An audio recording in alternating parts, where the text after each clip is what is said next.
And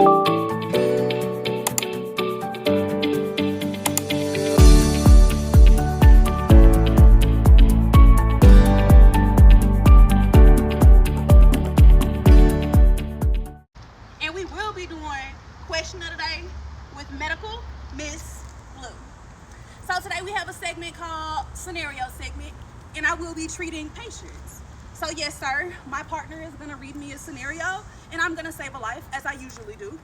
I've been in the field for 7 years, and we encourage beautiful women to become EMTs and surgical techs like myself. Yes, sir. So what do we have today, sir? Do you need police, fire, or medical?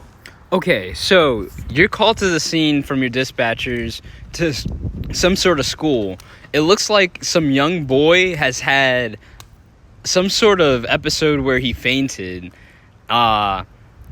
What are you going to do when you arrive on scene? How old is the little boy? He's about 5 years old. All right. So I have a 5-year-old. That means I'm going to be really tender. I'm going to be really gentle. And I'm going to make him comfortable, because it's going to overwhelm him to see people in uniforms, to see people coming in with a stretcher and just doing like this. So that being said, I'm going to ask the adults what happened to the little boy. Hello, how are you doing, Billy Bob? So you come to find out the patient is completely unconscious. So what would you... What's the mechanism of injury? Did Billy hit his head? It just seemed like he had fainted. Okay. There really wasn't a mechanism. Okay, so if Billy fainted, does Billy take any prior medications, and has he eaten today? He doesn't have any known medications, and yes, he's had lunch. Okay. Okay, you guys. So now that we know everything is okay, we have the permissions, I am going to start assessing my patient. So we're going to do something called a head-to-toe assessment. I'm going to look at Billy and assess if he has any head injury. I'm going to look for any deformities. I'm going to check for any tenderness or any softness. And then I'm going to examine his neck.